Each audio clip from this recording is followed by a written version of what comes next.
Hello students, electrochemistry chapter के अंदर एक छोटा सा सेक्शन हमारा बच गया है, that is batteries and commercial cells. तो उसको हम सीबीएसई 2025 के क्वेश्चन के थ्रू ही चलिए डिस्कस करते हैं।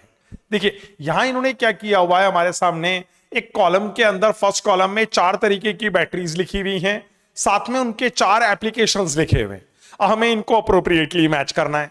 देखिए अगर आप एनसीईआरटी फॉलो करते हैं तो आपको ये पता होगा कि लेड स्टोरेज बैटरी जो है वो जनरली इन्वर्टर के अंदर इस्तेमाल करी जा रही होती है, तो फर्स्ट की मैचिंग जो आ जाएगी वो डी निकल कर आ जाएगी।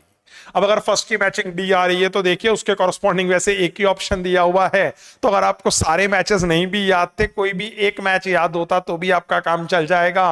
You can simply see that B option should be the correct answer.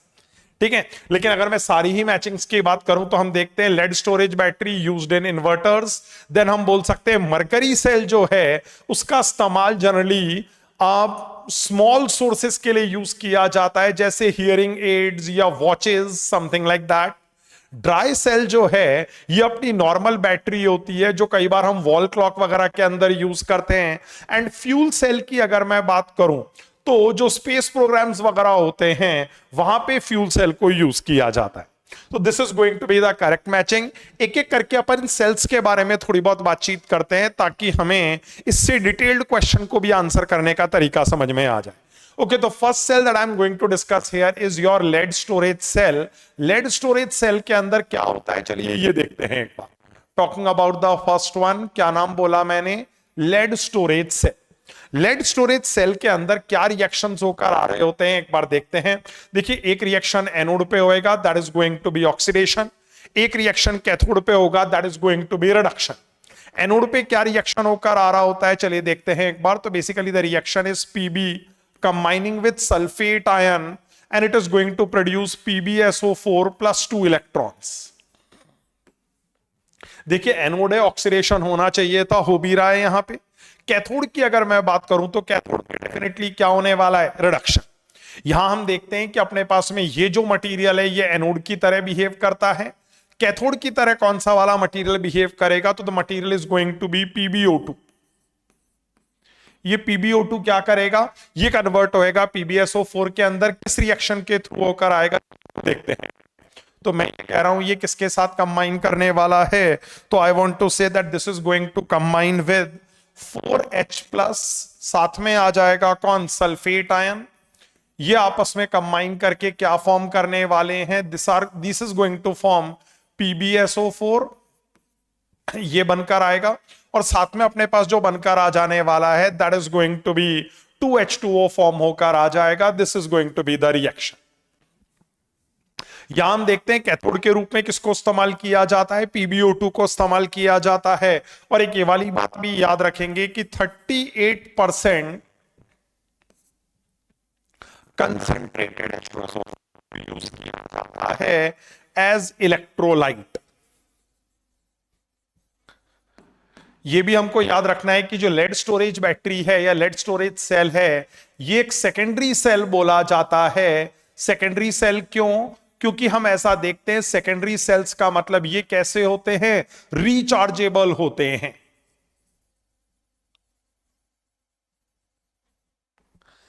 Lead storage cell is an example of secondary cell, rechargeable cell. These are going to be the reactions involved. Cathode का material, anode का material, electrolyte कौन सा use करना है, ये सारे details आपको बता दिए गए हैं। देखिए ये सारे सेल्स बेसिकली इलेक्ट्रिसिटी जनरेट करने का काम करेंगे, इसीलिए इनका कॉन्सेप्ट किसके जैसा होगा, गैल्वेनिक सेल का या वोल्टाइक सेल जैसा कॉन्सेप्ट निकल कर आएगा। ठीक है, चलिए नेक्स्ट वाले सेल के बारे में बात करते हैं। किसके बारे में बोल रहे हैं, देखिए ये मरकरी सेल के बारे में बात कर रहे हैं। तो चलिए अपन भी इसी सेल का डिस्कशन करते हैं। दूसरा सेल हम जो डिस्कस करने वाले हैं that is going to be mercury cell. अब मरकरी सेल के अंदर क्या होता है अपने पास में, चलिए यहां पे जो इन्वॉल्व रिएक्शंस हैं वो देखते हैं एक बार। तो पहला रिएक्शन जो अपने पास आता है एनोड पे that is going to be एक जिंक का अमेल्गम यूज किया जा रहा होता है। देखिए ZnHg का अमेल्गम, ये क्या करता है, OH माइनस के साथ रिएक्ट कर रहा होता है and the product is actually going to be, product जो हमारे पास बनकर आ जाता है दैट इज ZnO। साथ में देखिए एनोड है, एनोड पे क्या हो जाना चाहिए, ऑक्सीडेशन हो जाना चाहिए। ऑक्सीडेशन होकर आ जाएगा तो हम यहां पे बोल सकते हैं अपने पास में प्लस H2O आ जाता है और दो नेगेटिव चार्ज के कॉरस्पॉन्डिंग दो इलेक्ट्रॉन का लॉस होकर आ जाता है। दिस इज योर एनोड का रिएक्शन। यहां पे अगर हम बात करें तो हम किसके बारे में बोल सकते हैं? कैथोड के रिएक्शन के बारे में बोल सकते हैं। कैथोड पे जो रिएक्शन यहां पे होकर आएगा that is going to be the reaction of HgO। देखिए मरकरी सेल है, अच्छी बात ये याद रखने के लिए कि यहां पे भी मरकरी यूज हो रहा है, अगले केस में भी हम देखेंगे मरकरी यूज होकर आएगा। What is the reaction there, एक बार देखते हैं। HgO जो है वो हमारे पास रिएक्शन अंडरगो करता हुआ देखा जाएगा। HgO रिएक्ट्स विद, देखिए कैथोड है, कैथोड पे क्या होना चाहिए? रिडक्शन होना चाहिए। रिडक्शन होकर आएगा तो हम देखते हैं यहां पे क्या होता है, H2O के साथ में कुछ इलेक्ट्रॉन गेन करेगा ये, और जो ये प्रोडक्ट फॉर्म कर लेगा that is going to be Hg। देखिए एक बार यहां पे this is going to be the reaction. Reaction के बाद जो अपने पास प्रोडक्ट बनकर आ जाएगा that is going to be Hg, और साथ में बनकर आ जाता है 2OH-। अगर हम चाहें तो हम इन दोनों रिएक्शंस को क्या कर सकते हैं? ऐड कर सकते हैं। ऐड करने के बाद आपको दिख रहा होगा, देखिए ओवरऑल रिएक्शन जो ऑब्टेन होकर आएगा that is going to be this ZnHg। It is going to combine with HgO forming ZnO plus Hg बनकर आ जाएगा। ठीक है, अब देखिए खास बात यह कि इस रिएक्शन में कोई भी एक्वा स्पीशीज इन्वॉल्व नहीं है। क्या बोल रहा हूं यहां पे? No aqua species involve. इसीलिए यहां पे एक अच्छी बात यह रहती है कि किसी भी स्पीशी की कंसंट्रेशन टाइम के साथ चेंज ही नहीं करेगी, और अगर कंसंट्रेशन टाइम के साथ चेंज नहीं कर रही है तो बताइए हम क्या बोल सकते हैं? हर बार हमें एक कांस्टेंट वोल्टेज मिल रहा होगा। तो ध्यान रखेंगे ये वाली बात। मरकरी सेल का सबसे बड़ा एडवांटेज हमें क्या है? हम यहां पे ये बोल सकते हैं, देखिए है तो ये एक प्राइमरी सेल, मतलब आपको रिचार्ज तो करना पड़ेगा इसको, ठीक है, लेकिन या we can simply say that this is not rechargeable. मैं जो बात बोल रहा हूं वो ये है कि हां, delivers a constant voltage throughout। जैसे आप जानते हैं कि कई बार नॉर्मल जो अपना गैल्वेनिक सेल होता है वो टाइम के साथ थोड़ा वीक हो जाता है, डेड हो जाता है थोड़े टाइम में। ठीक है, ऐसी प्रॉब्लम यहां नहीं देखी जा रही होगी। कहां पे? मरकरी सेल के केस में। क्यों? क्योंकि कोई एक्वा स्पीशी इन्वॉल्व ही नहीं है, इसीलिए हर बार क्या होगा, हमें एक कांस्टेंट वोल्टेज ही डिलीवर होकर आ रहा होगा। ये एक इंपॉर्टेंट पॉइंट रहता है फॉर द केस ऑफ क्या? Mercury cell. देखिए मरकरी सेल के बाद इन्होंने एक और सेल बोला हुआ है ड्राई सेल, यहां पे भी हम बातचीत करेंगे, लेकिन इससे पहले हम मरकरी सेल के अंदर कैथोड एनोड के बारे में भी थोड़ी बातचीत कर लें तो ठीक रहेगा। यहां पे हम देखते हैं जिंक जो है वो एनोड की तरह बिहेव कर रहा होता है, एंड अगर हम कैथोड की बात करें तो हम देखते हैं यहां पे कैथोड पे कौन? HgO प्लस कार्बन, ये वास्तव में कैथोड की तरह बिहेव करता है। चलिए ऐसे डिस्कशन शुरू करते हैं। किसके लिए? ड्राई सेल के लिए। तो जो थर्ड सेल हमें अभी पढ़ना रहेगा that is going to be dry cell. Dry cell के अंदर हम देखते हैं कैथोड के रूप में, एनोड के रूप में किस किस का इस्तेमाल किया जाता है। सबसे पहले बात कर रहा हूं कैथोड के रूप में, तो कैथोड के रूप में हम MnO2 plus NH4 plus carbon graphite को यूज कर रहे होते हैं एज कैथोड। साथ में एनोड के रूप में हम जो इस्तेमाल करेंगे that is going to be zinc. क्या रिएक्शंस होकर आ रहे होते हैं ड्राई सेल के अंदर? चलिए देखते हैं एक बार। एनोड के रिएक्शन में सबसे पहले जिंक का ऑक्सीडेशन होएगा, Zn giving Zn2 plus 2 electrons. Cathode के केस में हम देखते हैं क्या हो जाएगा, बेसिकली MnO2 जो है वो इस अमोनियम आयन के साथ रिएक्शन करता है, MnO2 reacting with ammonium ion. And जैसा कि हमें समझ में आ रहा है कि कैथोड है तो रिडक्शन होना चाहिए। हम देखते हैं ये एक इलेक्ट्रॉन गेन करता है और क्या बना लेता है? MnOOH बना लेता है, साथ में अमोनिया गैस प्रोड्यूस होकर आ जाती है। These are the two reactions जो एनोड और कैथोड पे अप्रोप्रिएटली अकर करेंगे इन केस ऑफ क्या? Dry cell. ड्राई सेल भी एक किस टाइप का सेल रहेगा? प्राइमरी टाइप का सेल ही रहेगा। This is also a type of primary cell that we are discussing here. ठीक है, हाँ, अब एक सेल अपने को और बातचीत करनी रह जाती है यहां पे, दैट इज फ्यूल सेल। चलिए उस चौथे सेल के बारे में बात करते हैं। कौन सा सेल डिस्कस कर रहे हैं हम लोग? फ्यूल सेल डिस्कस कर रहे हैं। देखिए कई बार तो नाम से ही समझ में आ जाता है, अगर हम फ्यूल सेल की बात कर रहे हैं, फ्यूल फ्यूल का मतलब कहीं ना कहीं कंबस्टन जैसी फीलिंग आती है, और अगर कंबस्टन जैसी फीलिंग है तो उसी का हम लोग यूज करेंगे यहां पे। ये याद रखना है, एक तो ये सेकेंडरी सेल है, मतलब रिचार्जेबल रहेगा। ठीक है, यहां पे हम लोग क्या कर रहे होते हैं, देखिए एक बार, I can simply say that combustion of a fuel produces electricity. Electricity का प्रोडक्शन होकर आएगा, किसके कारण? एक फ्यूल के कंबस्टन के थ्रू होकर आएगा। अगर मैं यहां पे बहुत ज्यादा डिटेल में ना जाऊं तो हम एग्जाम्पल के रूप में जो फ्यूल यूज कर सकते हैं दैट इज हाइड्रोजन। अगर hydrogen as a fuel use किया जाए तो हम देखते हैं कि जो ओवरऑल रिएक्शन निकल कर आ रहा होता है, व्हाट इज दैट? देखिए एक बार, I am talking about the overall reaction. Overall reaction में क्या होएगा? हाइड्रोजन का कंबस्टन होकर आ जाएगा, और हाइड्रोजन के कंबस्टन से क्या मिलने वाला है? वाटर मिल जाएगा। इस तरीके का रिएक्शन होकर आएगा। अब देखिए यहां पे इस फ्यूल सेल की अगर मैं बात करूं तो क्या आपको लगता है इसके अंदर दो तीन एडवांटेजेस होते हैं, वो भी अपने को पता होने चाहिए। What is the advantage here? एक तो हमको ये समझ में आ जाना चाहिए, अगर कोई मेरे से ये पूछ रहा है इसके बारे में, what I am talking about is advantages.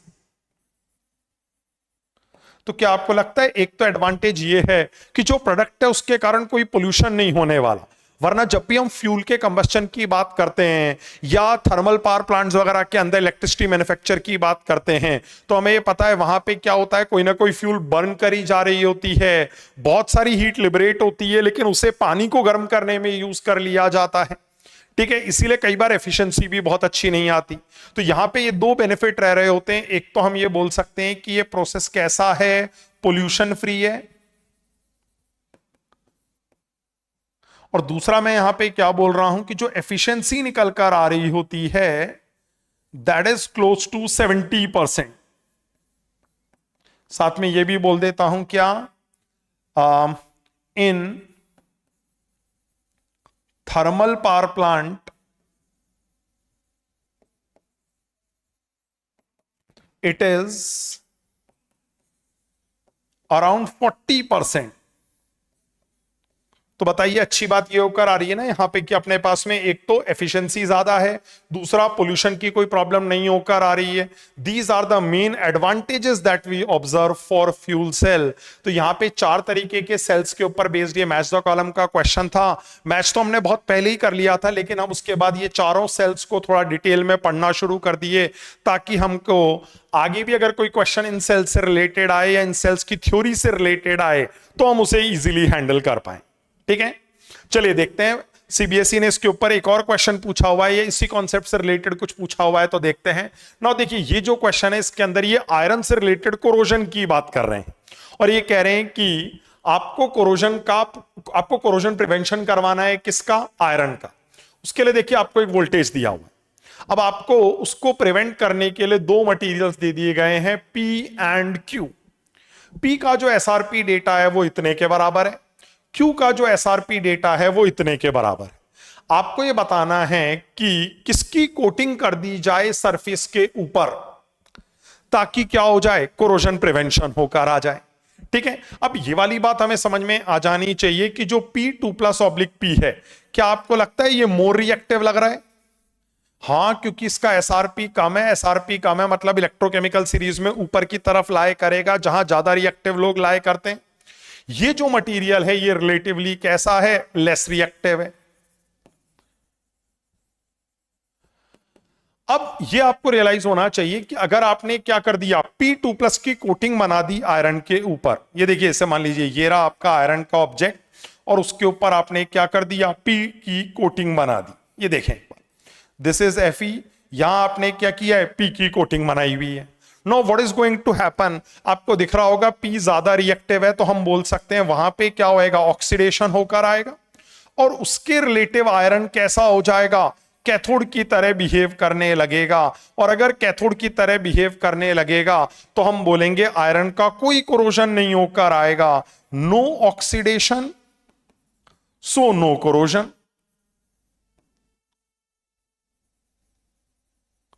तो बेसिकली हम ये वाली बात बोल सकते हैं कि अगर आपने एक ज्यादा रिएक्टिव मेटल को ऑक्सीडेशन को एक कोटिंग बना दी तो वो ऑक्सीडाइज होता रहेगा और उसके कारण कौन प्रिवेंटेड रहेगा? आयरन प्रिवेंटेड रहेगा।